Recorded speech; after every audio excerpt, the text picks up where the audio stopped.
जिनकी पुनीत पावन पवित्र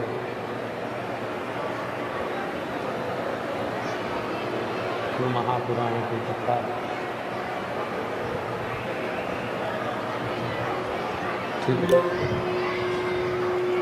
भगवान देवाधिदेव महादेव की कृपा से, उनकी करुणा, उनकी उदारता से भीलवाड़ा राजस्थान की ये पवित्र पावन भूमि, जहाँ आप और हम सभी भगवान शिव की पवित्र पावन पुनीत शिव महापुराण की कथा श्रवण करने के लिए विराजमान है। कथा मंडप में विराजमान सभी संत, ब्राह्मण, तपस्वी जन, साधक, उपासक, ऋषिगण, मुनिगण एवं इस पवित्र कथा के प्रांगण में भगवान शिव की अविरल कथा को श्रवण करते सभी श्रोता भाई बहन, कथा के आयोजक ये चल नहीं रहा है। कथा के आयोजक श्री संकट मोचन हनुमान जी महाराज एवं श्री संकट मोचन हनुमान मंदिर के महंत श्री बाबूगिरी जी महाराज, जो इस दिव्य कथा को भीलवाड़ा नगर में लेकर आए हैं। एक बार उनके लिए जोरदार ताली बजाकर उनका स्वागत, वंदन, अभिनंदन। जिनका अथक प्रयास और प्रबल प्रयास इस कथा को भीलवाड़ा की पवित्र भूमि पर, भीलवाड़ा की पवित्र धरा पर लेकर आए। साथ में कदम से कदम मिलाकर जिन्होंने इस पवित्र कथा को संजोया, क्षेत्रीय विधायक श्री अशोक जी कोठारी जी, जिनका अथक सहयोग इस दिव्य कथा को मिला और कदम से कदम मिलाकर ये पवित्र कथा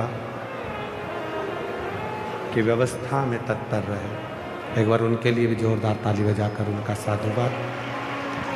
एवं श्री शिव महापुराण कथा समिति भीलवाड़ा राजस्थान, जहाँ की पवित्र भूमि पर भीलवाड़ा की ये पवित्र समिति इस पवित्र शिव पुराण की कथा को दिव्यता और भव्यता के साथ में आयोजित कर रही है। ये स्पीकर कान लगाओ ना, ऊपर वाले। भगवान शिव ओगरदानी, त्रिकालदर्शी, कैलाशी, अविनाशी, जिनकी पवित्र कथा संपूर्ण जनमानस को एक ऊर्जा प्रदान करती है। भीलवाड़ा नगर, जहाँ के प्रत्येक क्षेत्र में भगवान शिव ही विराजमान है। थोड़ी थोड़ी दूरी पर यदि आप जाएंगे भीलवाड़ा में,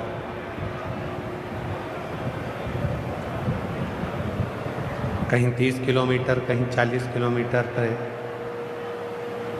भगवान शिव के ऐसे प्राचीन दिव्य स्थल है, जहाँ स्वयं भगवान शंकर नित्य अपने भक्तों का कल्याण करने के लिए विराजमान है। और तेरी कृपा बिना नहीं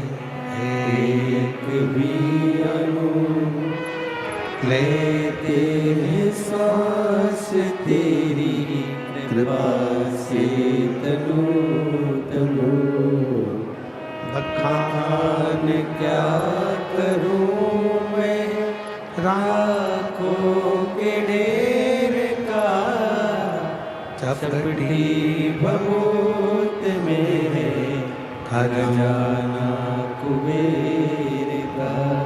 हे गंगाधार मुक्ति द्वार ओंकार तू, भोले ओंकार तू, आयो शांति हारी शंभो पार तार तू। शिव भक्ति हमारे मुक्ति के पथ को निश्चित करती है। और जिस दिन हमारी चित्त वृत्ति में, हमारे मन में शिव आकर विराजमान हो जाते हैं, उस दिन हमारे जीवन की सारी तकलीफें, सारे कष्ट, हमारे जीवन के जितने भी दुख हैं, कष्ट हैं, तकलीफें हैं, वो सब शिव की हो जाती है।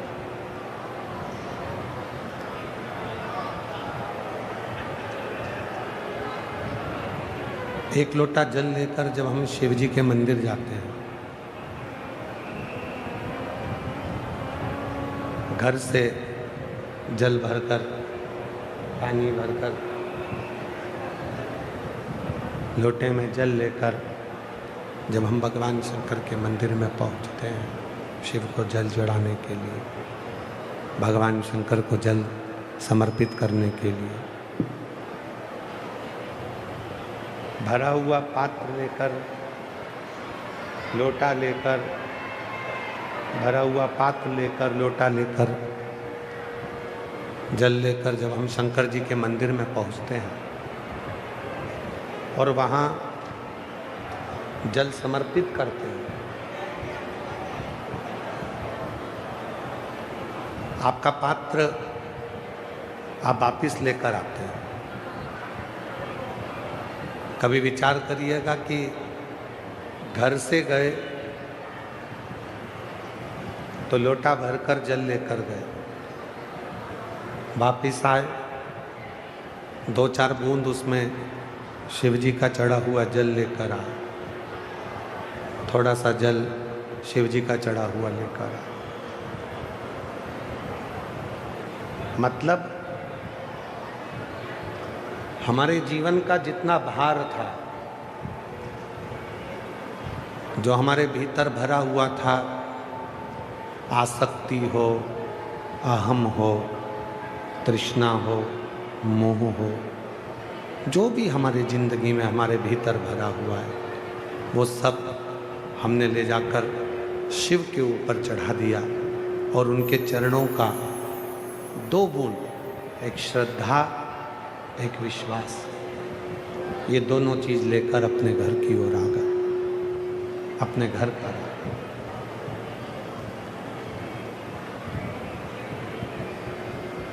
शिव तुमसे तुम्हारा धन, तुम्हारी दौलत या तुम्हारी संपदा शिव कभी नहीं मांगते। भगवान शंकर आपसे कभी धन और दौलत या संपदा कभी नहीं मांगते। भगवान शिव यदि आपसे मांगते हैं तो केवल एक सच्ची भक्ति और एक विश्वास।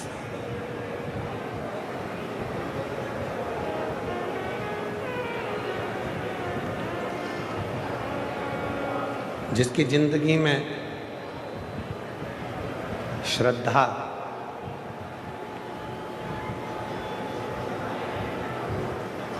और विश्वास, ये दो चीज़ें प्रबल नहीं हैं, उसकी जिंदगी में बहुत अड़चन है।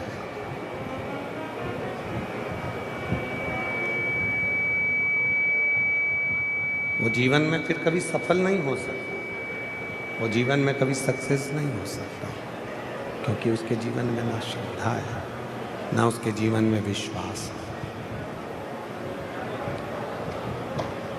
एक श्रद्धा, एक विश्वास और दोनों रामचरितमानस में तुलसी बाबा ने कहा, शंकर विश्वास रूपिणो, और पार्वती जी के लिए कहा श्रद्धा। कि शिव मंदिर में जाकर केवल आप जल नहीं चढ़ा रहे हैं, शिव जी के मंदिर में जाकर आप विश्वास को दृढ़ कर रहे हैं। शिव मंदिर में जाकर केवल आप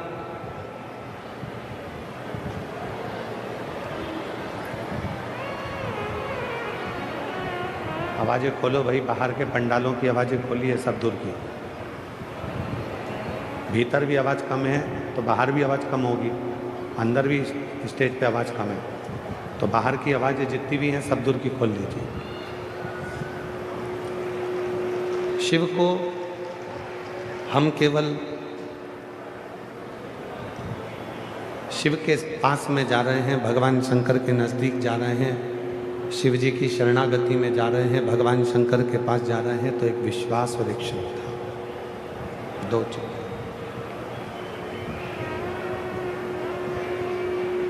एक विश्वास और दूसरे नंबर पर है श्रद्धा। कितनी दृढ़ है, कितनी प्रबल है आपके भीतर, यह आपके ऊपर निर्भर करता है।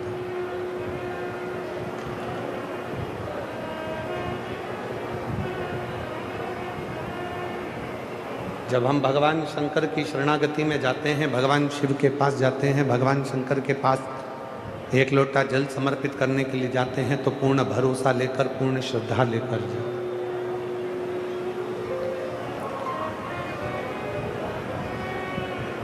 कितने तरह के रोगी संसार में हैं, किसी के पाँव में तकलीफ है, किसी के पीठ में तकलीफ है, किसी के श्रवण में तकलीफ है, किसी की नासिका में तकलीफ है, किसी के नेत्रों में तकलीफ है, किसी के दंत में तकलीफ है, किसी के मुख में तकलीफ है। कितने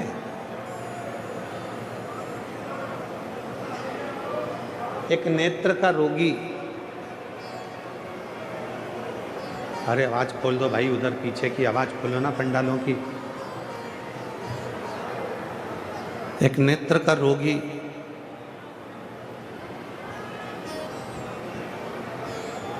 जब डॉक्टर के पास में जाता है, डॉक्टर साहब के पास जाता है,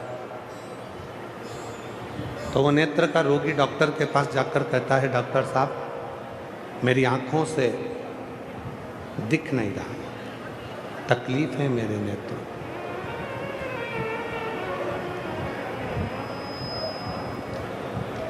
डॉक्टर उसकी आंख का इलाज प्रारंभ करता है, देखता है क्या तकलीफ है, फिर उसको समझ में आता है कि पहले दवा देकर देख लिया, दवा से आराम नहीं लगा, फिर उसने देखा कि इसको पास का नहीं दिखता, तो पास का उसने चश्मा लगा दिया। उसने पास का चश्मा लगा दिया। फिर देखा कोई मरीज आया और उस मरीज ने कहा, डॉक्टर साहब मुझे दूर का नहीं दिखता, उसको दूर का चश्मा लगा दिया।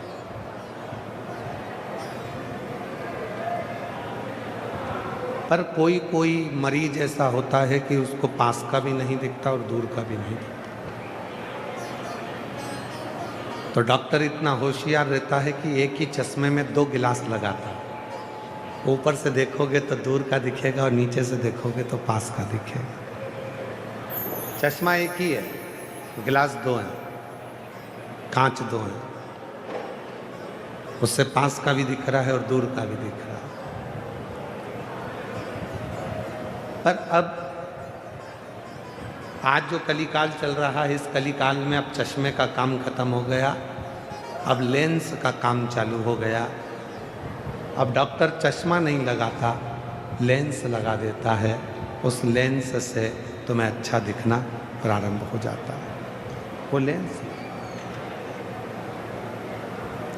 कितने मरीज मिले जो कहते हैं मुझे पास का नहीं दिखता, कोई कहता है मुझे दूर का नहीं दिखता। आज तक जिंदगी में एक मरीज ऐसा डॉक्टर के पास नहीं पहुंचा कि मैं बहुत दिनों से जल चढ़ा रही हूं, मुझे मेरा महादेव नहीं दिखता, वो कब दिखे? मेरे नेत्रों पर कोई ऐसा चश्मा चढ़ जाए, मेरे नैनों पर कोई ऐसा चश्मा चढ़ जाए जिससे मेरा महादेव का दर्शन हो जाए। मेरे नेत्रों पर कोई ऐसा चश्मा चढ़ जाए जिससे मुझे मेरे राम का दर्शन हो जाए। मेरे नेत्रों पर कोई ऐसा चश्मा चढ़ जाए जिससे मुझे मेरे कृष्ण का दर्शन हो जाए। डॉक्टर कह देगा वो चश्मा मेरे पास में नहीं है, पर वो चश्मा यदि किसी के पास मिल सकता है तो किसी संत के पास, किसी साधु के पास, किसी सच्चे गुरु के पास वो चश्मा मिल जाएगा। और गुरु चश्मा नहीं लगाता, आपको गुरु चश्मा नहीं देगा। उसको मालूम है ये दो नेत्र इसके खराब हो गए हैं, इसलिए सच्चा गुरु, जैसे शंकर जी के 3 नेत्र हैं, तो सच्चा गुरु आपको बिठाकर आपका एक नेत्र ज्ञान का खोल देगा, जिससे तुम्हें राम, कृष्ण और शिव नजर आने लगेगा। सच्चा, जिसको ज्ञान चक्षु कहते हैं।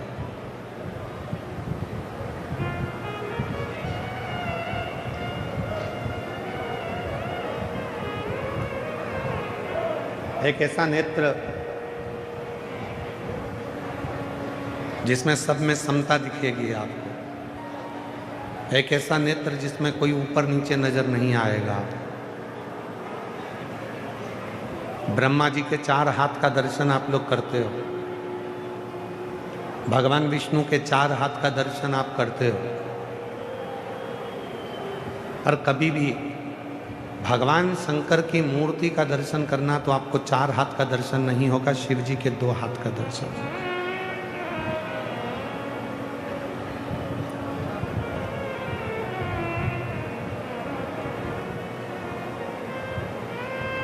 शिव जी के केवल 2 हाथ का दर्शन आपको, या तो शिव जी अपनी तप मुद्रा में बैठे होंगे, हाथ में डमरू होगा, त्रिशूल होगा, 2 हस्त मेरे शंकर भगवान अपने रखते हैं, 4 हाथ बहुत कम रखते हैं। 4 हाथ की जरूरत तो शिव जी को जब लगती है तभी वो 4 हाथ का दर्शन देते हैं, वरना मेरे भोलेनाथ अपने 2 हाथों को अपने पास में रखते हैं। शिव 2 हाथ के, ब्रह्मा जी के 4 हाथ, भगवान विष्णु भी 4 हाथ में दर्शन देते हैं, पर मेरे शिव 2 हाथ में दर्शन देते हैं।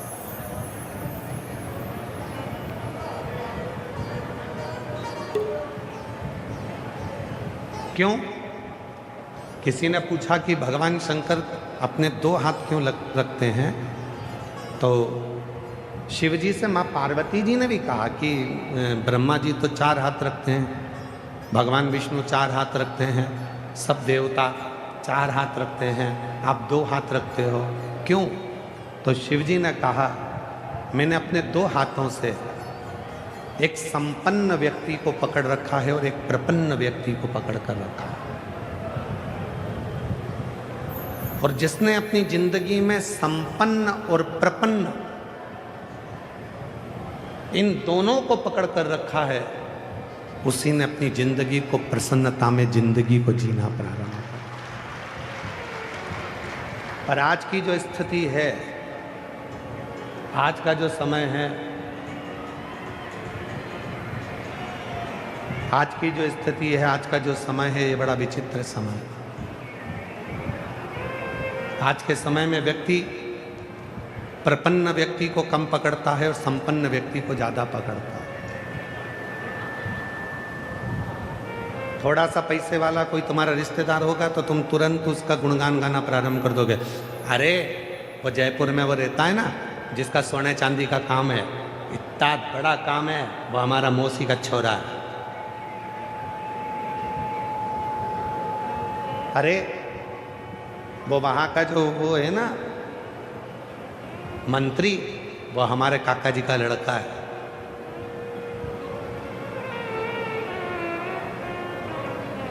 आज के समय में जितने मिलते हैं वो संपन्न व्यक्ति का परिचय देते हैं।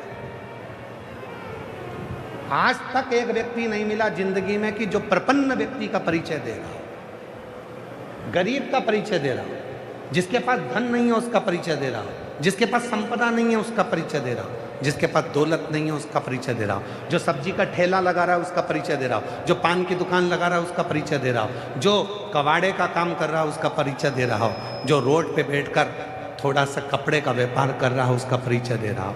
ये दुनिया संपन्न व्यक्ति का परिचय देती है पर प्रपन्न व्यक्ति का परिचय नहीं देती। और मेरे शंकर भगवान एक ऐसे मेरे देव अधिदेव महादेव हैं जो संपन्न को भी पकड़ते हैं और प्रपन्न को भी पकड़ते हैं और बीच में आनंद।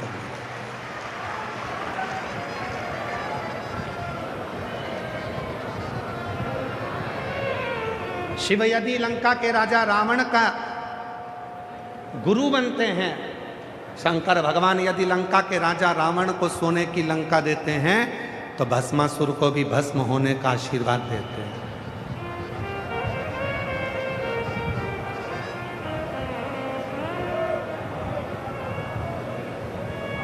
शिव यदि चोर को कुबेर पद प्रदान करते हैं तो कड़प की नेत्र की ज्योति भी प्रदान करते हैं। वो शिव है।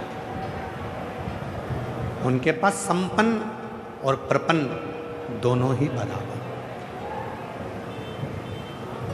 दोनों बराबर, संपन्न भी बराबर हैं और प्रपन्न भी बराबर है।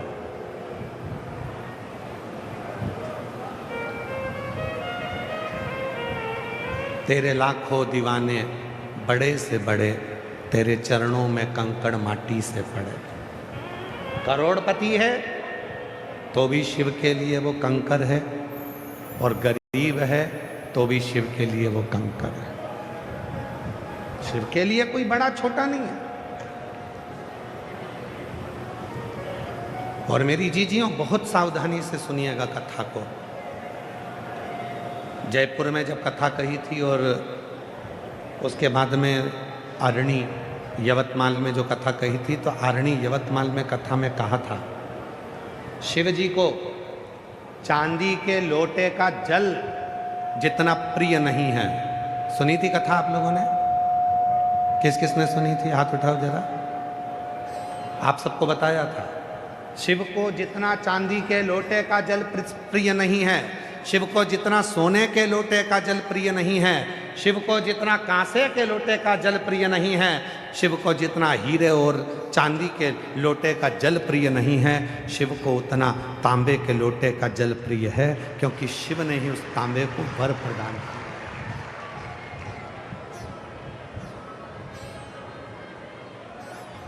और कोई तुमसे कह दे,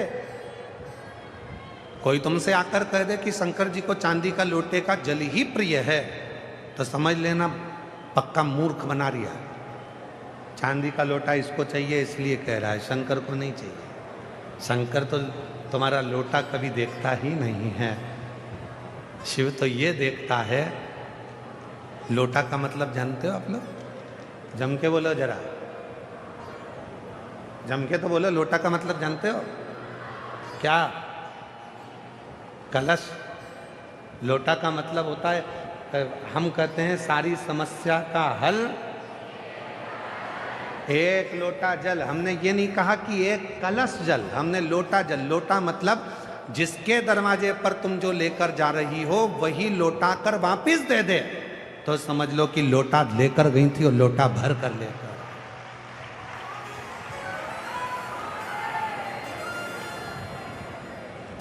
हमने कलश नहीं कहा। अपने जीवन में जितनी शिव महापुराण की कथा करी है 30-32 सालों में, उन पूरी कथाओं में केवल एक ही बात कही कि सारी समस्या का हल एक लोटा जल। लोटा का मतलब है देना और लोटा कर वापिस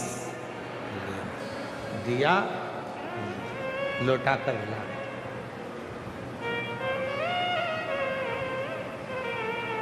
या देकर वापिस लिया।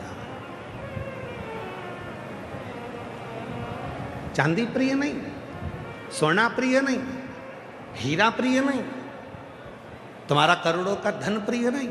शिव की प्रियता है, शिव की प्रिय।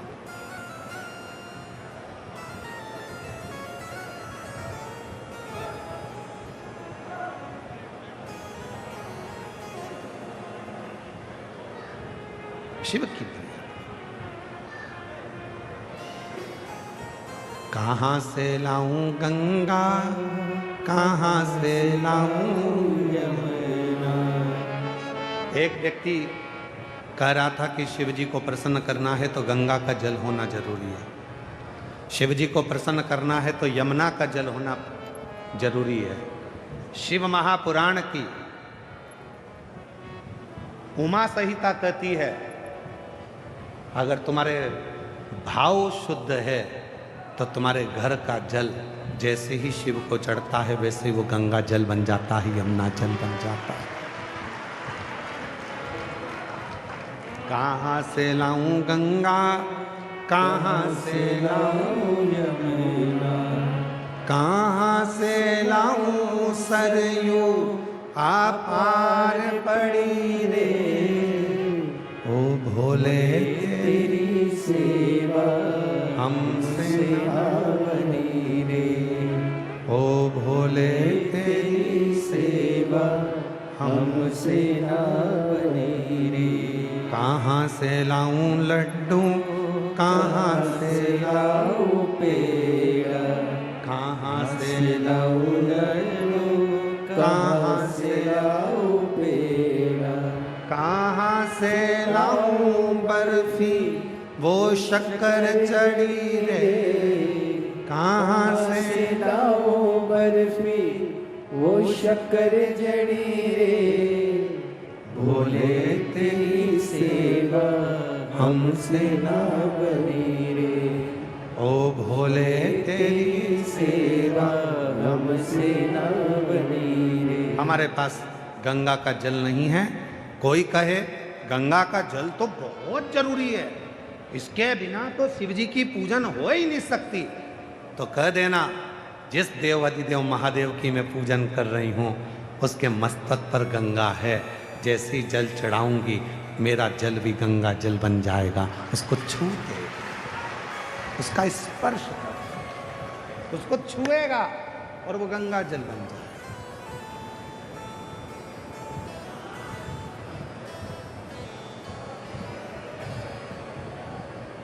भविष्य पुराण में लिखा है चरण किसके छूना चाहिए। भविष्य पुराण में लिखा है कि चरण किसके छूना चाहिए कलिकाल में। तो भविष्य पुराण में लिखा कि चरण उसके छूना जिसके आचरण अच्छे हों, और जिसके आचरण अच्छे ना हो वो कितनी भी ऊंची गादी पर क्यों ना बैठा उसके चरण छूने की जरूरत नहीं है, फिर अपने माता पिता और अपने पति के चरण छू। आचरण की श्रेष्ठता है तो चरण भी छू। चरण छूने का मतलब मालूम है आप लोगों को?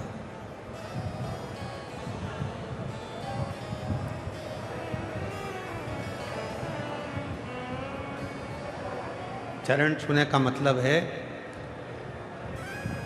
जिसके भी हम चरण छू रहे हैं, वैसे तो आप लोगों से निवेदन है हमेशा याद रखो केवल घर के बुजुर्गों के, माता पिता के और अपने पति के, अपने पति के चरण छू लिया।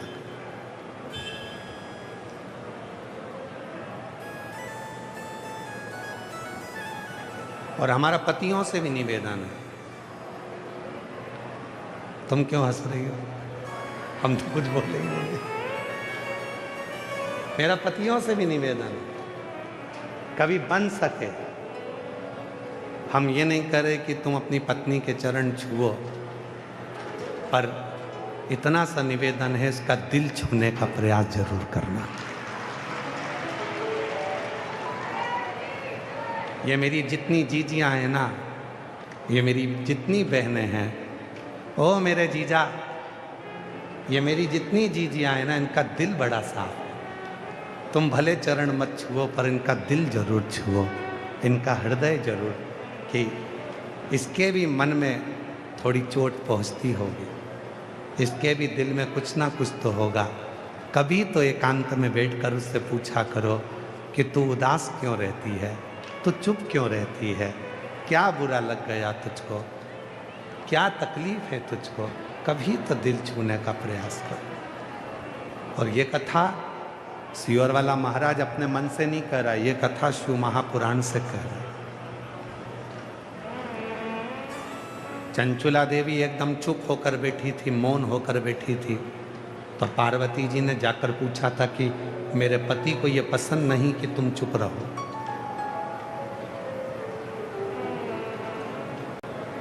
ये मेरे पति को पसंद नहीं। महाराज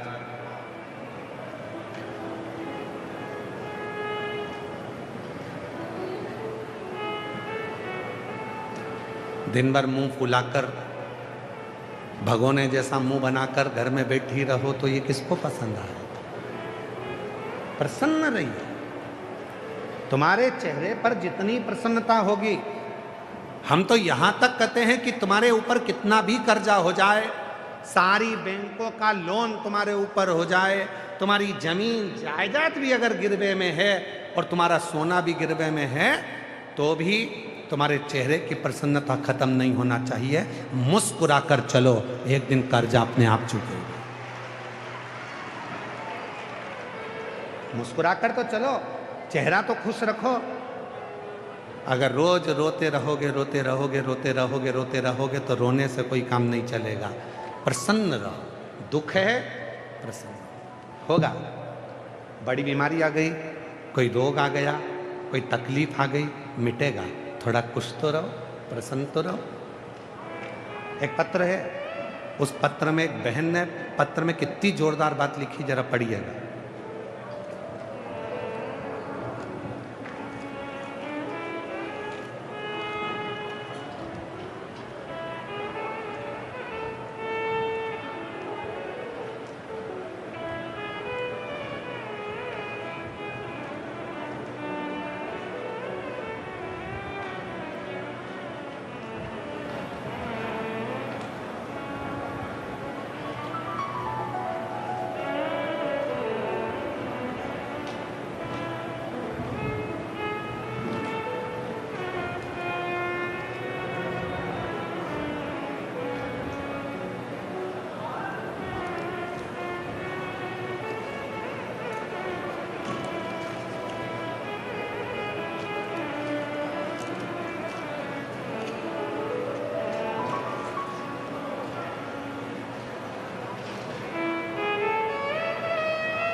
मेरा नाम ममता ठकुराल, नकुल ठकुराल।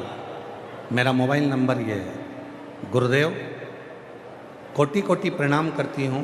एक लोटा जल का क्या गुणगान करूँ। मेरी जेठ की बेटी को ब्लड कैंसर हो गया था। जयपुर के महात्मा गांधी अस्पताल में इलाज चल रहा था।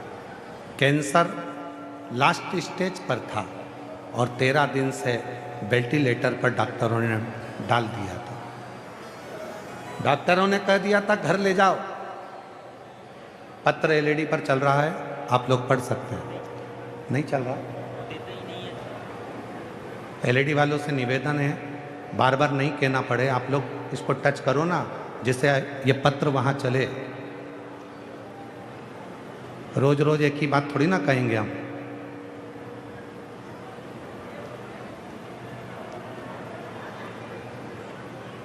एक लोटा जल का मैं क्या गुणगान करूं। मेरी जेठ की बेटी को ब्लड कैंसर हो गया था। जयपुर के महात्मा गांधी अस्पताल में इलाज चल रहा था। कैंसर लास्ट स्टेज पर था। 13 दिन से वेंटिलेटर पर थी। डॉक्टरों ने मना कर दिया था, घर ले जाने को बोल दिया था। गुरुदेव, मेरा मन बिल्कुल नहीं मान रहा था। मैंने मेरे जेठ जी से बोला कि किसी शिव मंदिर में जाके बाबा को एक लोटा जल चढ़ाना प्रारंभ करो और बेटी से कहो कि वो प्रसन्न रहे, खुश रहे। जितनी वो खुश रहेगी, उसके मन में ये विचार कर ले कि कैंसर नहीं है तो एक दिन कैंसर समाप्त हो जाए।